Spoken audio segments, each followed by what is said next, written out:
പിതാവിന്റെയും പുത്രന്റെയും പരിശുദ്ധാത്മാവിന്റെയും നാമത്തിൽ ആമേൻ. എന്റെ പ്രിയപ്പെട്ടവരെ, ഇന്ന് ജൂലൈ 14 തീയതി ചൊവ്വാഴ്ച.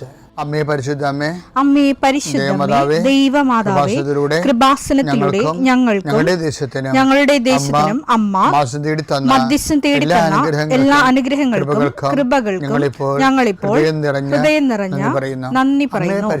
അമ്മേ പരിശുദ്ധമേ, ദൈവമാതാവേ, 2004 ഡിസംബർ 7 ഉച്ചകഴിഞ്ഞ് 2:30 കൃപാസനത്തിൽ സംഭവിച്ച അമ്മയുടെ പ്രത്യക്ഷപ്പെടലിനെ കുറിച്ച് സമർപ്പിച്ചിരിക്കുന്ന പഠനരേഖകളുടെ മേൽ സഭാത്മകമായ പഠനം ആരംഭിക്കുവാൻ ഞങ്ങൾ പ്രാർത്ഥിക്കുന്നു.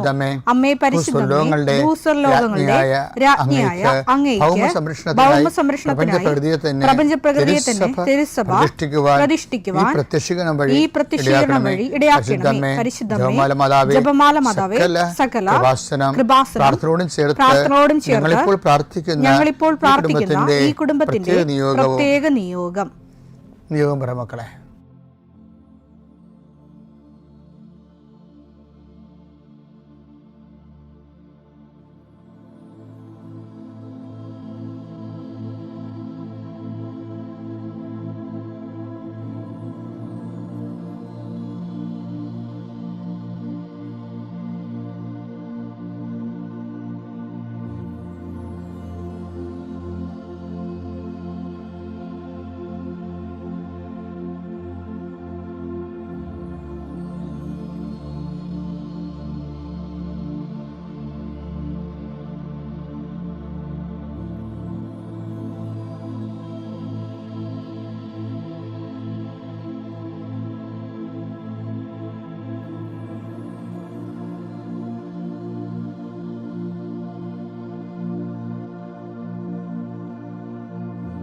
അമ്മയുടെ പ്രത്യക്ഷീകരണത്തിന്റെ ഈ അനുഗ്രഹവേളയിൽ ഞങ്ങൾക്ക് സാധിച്ചു തരുവാൻ കനിയണമേ.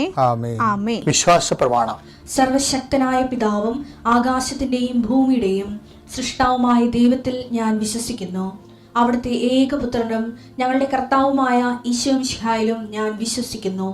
ഈ പുത്രൻ പരിശുദ്ധാത്മാവിനാൽ ഗർഭസ്ഥനായി കന്യകാമറിയത്തിൽ നിന്ന് പിറന്ന് പൊന്തിയോസ് പീലാത്തോസിന്റെ കാലത്ത് പീഡകൾ സഹിച്ച് കുരിശിൽ തറയ്ക്കപ്പെട്ട് മരിച്ച് അടക്കപ്പെട്ട് പാതാളങ്ങളിൽ ഇറങ്ങി മരിച്ചവരുടെ ഇടയിൽ നിന്ന് 3-ാം നാൾ ഉയർത്ത് സ്വർഗത്തിലേക്ക് എഴുന്നള്ളി സർവശക്തിയുള്ള പിതാവായ ദൈവത്തിന്റെ വലതുഭാഗത്തിരിക്കുന്നു.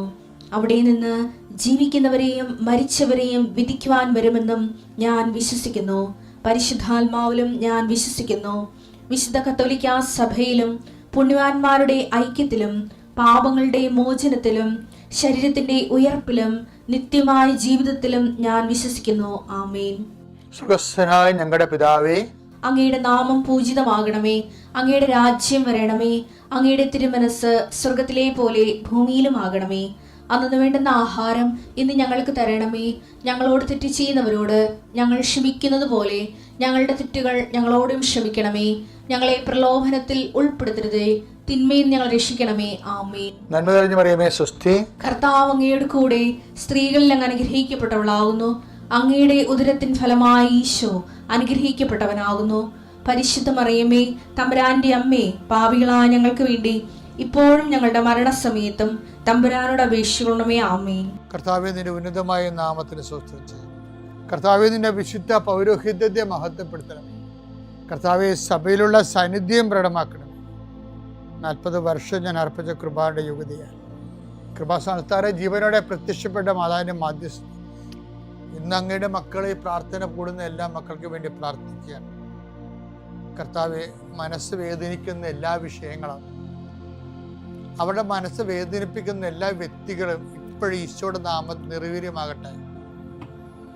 കർത്താവെ, മനസ്സ് വിഷമിപ്പിക്കുന്ന സാഹചര്യങ്ങൾ, ചെയ്തെടുക്കേണ്ട ഉത്തരവാദിത്തങ്ങൾ, മറ്റുള്ളവർ നമ്മളെ പഴി പറയാൻ സാധ്യതയുള്ള എല്ലാ വിഷയത്തിൻ്റെ മേലും കർത്താവിൻ്റെ കരുണ ചൊരിയുകയും നിങ്ങളെ കർത്താവ് ഇന്ന് നിലനിർത്തി തരികയും ചെയ്യട്ടെ. നിങ്ങൾ പോകുന്ന വഴികൾ, കണ്ടുമുട്ടുന്ന വ്യക്തികൾ, ചെയ്യുന്ന കാര്യങ്ങൾ, യാത്ര ചെയ്യുന്ന വാഹനങ്ങൾ, ഒപ്പിടുന്ന പേപ്പറുകൾ, കൈമാറുന്ന രേഖകൾ കഴിക്കുന്ന മരുന്ന് എല്ലാം മാതാവിൻ്റെ മധ്യസ്ഥത്തിൽ യേശുനാമത്തിൽ അനുഗ്രഹിക്കപ്പെടുകയും നീ ദൈവത്തെ അനുഭവിക്കാൻ ഇന്ന് നിന്നെ സഹായിക്കുകയും ചെയ്യട്ടെ. നിത്യം പിതാവും പുത്രനും പരിശുദ്ധാത്മാ ശുശ്രൂഷ നീക്കുവാണ്.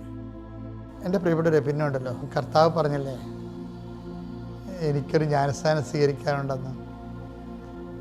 അത് കേൾക്കുമ്പോൾ എനിക്ക് ഭയങ്കര സന്തോഷമാണ്. എന്താണെന്നറിയാമോ? കർത്താവ് 12:50 ലൂക്ക 12:50 പറയണത്. ഒന്ന് വായിച്ചേ. എനിക്ക് ഒരു സ്നാനം സ്വീകരിക്കാനുണ്ട്, എനിക്ക് സ്നാനം സ്വീകരിക്കാനുണ്ട്, അത് നിവൃത്തിയാകുവോളം ഞാൻ എത്ര ഞെരുങ്ങുന്നു. അപ്പം അതായത് ഈശോ തീഷ്ണമായി ആഗ്രഹിക്കണം. അപ്പം എന്താ ഈ ജ്ഞാനസ്നാനം എന്ന് പറഞ്ഞാൽ എന്താ ഉദ്ദേശിക്കുന്നത്? കർത്താവ് സ്വീകരിക്കാതിരുന്ന പീഡാസഹനങ്ങളെയാണ് ഇത് പറയണത്. സ്വീകാരുടെ ലേഖനം ഇല്ലേ, റോമ 6:3 എടുത്തേ. യേശുക്രിസ്തുവിനോട് ഐക്യപ്പെടാൻ ജ്ഞാനസ്നാനം സ്വീകരിച്ച നാം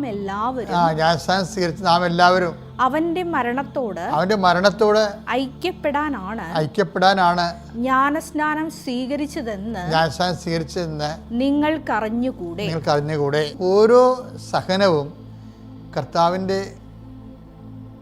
മരണത്തോടുള്ള നമ്മുടെ ഐക്യദാർഢ്യമാണ്. അത് ബൈബിള് മുന്നോട്ട് വെക്കുന്ന വല്ലാത്ത ഒരു ഞെട്ടിപ്പിക്കുന്ന ഒരു സ്വർഗീയ വെളിപാടാണത്. അതായത് ഇപ്പം ജ്ഞാനസ്ഥാനം തന്നെയാണെങ്കിൽ, ജ്ഞാനസ്ഥാനം കത്തോലിക്ക സഭയുടെ പഴയ ബേസിക് കാറ്റഗിസത്തിലെ ജ്ഞാനസ്ഥാനത്തെക്കുറിച്ച് പണ്ടൊക്കെ ഞങ്ങൾ പഠിച്ചത്, കുഞ്ഞായിരുന്ന പഠിച്ചതാണ്. ഇപ്പോഴത് മറന്നുപോയിട്ടൊന്നുമില്ല. അതായത് ജ്ഞാനസ്ഥാനം കർമ്മദോഷം ഉണ്ടെങ്കിൽ അതും ഉത്ഭവദോഷവും നീക്കി നമ്മളെ ക്രൈസ്തവരും ദൈവത്തിൻ്റെ മക്കളുമായി തീർക്കാനുള്ള കൂദാശയാണെന്നാണ്. അപ്പം ജ്ഞാനസ്ഥാനം എന്ന് വരുമ്പോഴത്തേക്കും നമ്മൾ ദൈവത്തിൻ്റെ മക്കളായിട്ട് മാറുകയാണ്.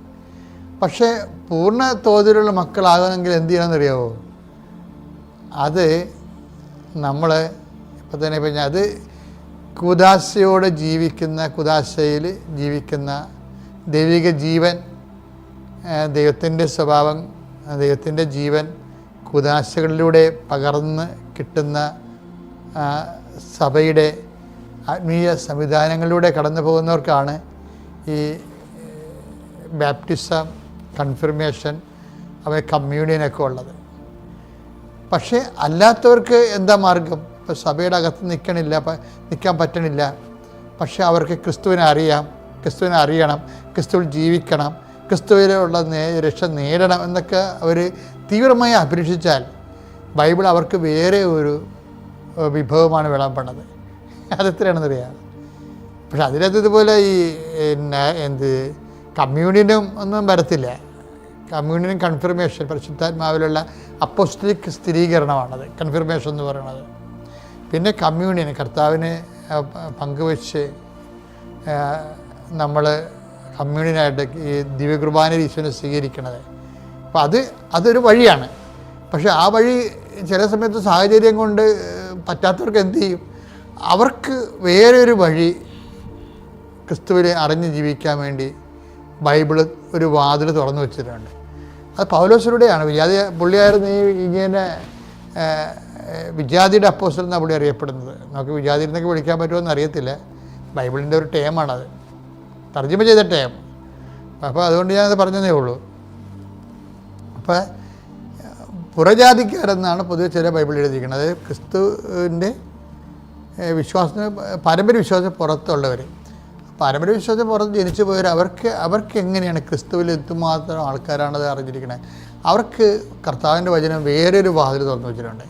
അതാണെന്നറിയാമോ? അത് എഫേസ്യൻസ് വായെടുത്ത് 1:13-14 രക്ഷയുടെ സദ്വാർത്തയായ അതെ കേട്ടോ, രക്ഷയുടെ സദ്വാർത്തയായ സത്യത്തിന്റെ വചനം ശ്രവിക്കുകയും അവനിൽ വിശ്വസിക്കുകയും ചെയ്ത നിങ്ങളും വാഗ്ദാനം ചെയ്യപ്പെട്ട പരിശുദ്ധാത്മാവിനാൽ അവനിൽ മുദ്രിതരായിരിക്കുന്നു. മുദ്രിതാണ്, കൺഫേംഡ് ആണെന്നാണ്. അതായത് യേശുവിൽ അവന് വിശ്വസിക്കുന്നത് കൊണ്ട് തന്നെ, വിശ്വാസം കൂടെ തന്നെ അവനെടുക്കുന്ന ഒരു ആത്മസ്നാനത്തിൽ ഓട്ടോമാറ്റിക്കായിട്ട് കിട്ടുന്നതാണ് പരിശുദ്ധാത്മാവിൻ്റെ മുദ്രീകരണം. നല്ല സൂപ്പർ ഒരു പുതിയ വാതിലാണ് പൗലോസ് ചെയ്യണത്. വായിച്ചത്, അടുത്ത വായിച്ചത് എഫേസ്യസ് 1:14. എഫേസ്യസ് 1:14. അവിടുത്തെ മഹത്വം അവിടുത്തെ മഹത്വം പ്രകീർത്തിക്കുന്നതിനുള്ള അവകാശം നാം വീണ്ടെടുത്ത് സ്വന്തമാക്കുന്നത് വരെ. അവിടുത്തെ മഹത്വം പ്രകീർത്തിക്കുന്ന അവകാശം നാം വീണ്ടെടുത്ത് സ്വന്തമാക്കുന്നവരെ ആ അവകാശത്തിന്റെ അച്ചാരമാണ് ഈ പരിശുദ്ധാത്മാവ്. നമ്മൾ സ്വാഭാവികമായ സഭാത്മകമായ സാക്ഷ്യ ജീവിതത്തിൻ്റെ പുറത്തും നിത്യരക്ഷയ്ക്ക് അഡ്വാൻസ് കൊടുത്ത് നമുക്ക് ദൈവമഹത്വത്തിൻ്റെ പൂർണ്ണതയിലേക്ക് ആഗ്രഹിച്ച് എത്തിച്ചേരാൻ നമ്മൾ ആഗ്രഹിക്കണം, മനസ്സുകൊണ്ട് ആഗ്രഹിക്കണം ക്രിസ്തുവിൻ്റെ ദൈവിക ജീവൻ്റെ പൂർണ്ണതയിൽ എത്തിച്ചേരാൻ. പിന്നെ ബാക്കിയുള്ള കാര്യങ്ങൾ കർത്താവിൻ്റെ കയ്യിലാണ് ഉള്ളത്. നിൻ്റെ സത്യസന്ധമായിട്ടാണ് ദൈവത്തിൻ്റെ മഹത്വത്തിന് നമ്മൾ സാക്ഷ്യം എന്ന് പറയുമ്പോൾ എന്താണെന്നറിയാമോ? മഹത്വത്തിൻ്റെ സാക്ഷികൾ എന്ന് വെച്ച് കഴിഞ്ഞാൽ നമുക്ക് സഹനമായിരിക്കും കിട്ടണത്. അതൊരു സഹനത്തിന് ന്യായസ്ഥാനം പോലെ നമുക്ക് എടുത്തു കഴിഞ്ഞാൽ അതെന്നെ സംഭവിക്കണമെന്ന് വെച്ച് കഴിഞ്ഞാൽ അത് കർത്താവിൻ്റെ മഹത്വത്തിനായി നമ്മൾ കാഴ്ചവെക്കും. കാഴ്ചവെച്ച് കഴിയുമ്പോൾ എന്താ സംഭവിക്കുന്നത്? ആ മഹത്വത്തെക്കുറിച്ച് വായിച്ചു 14 എഫേസ്യസ് 1:14.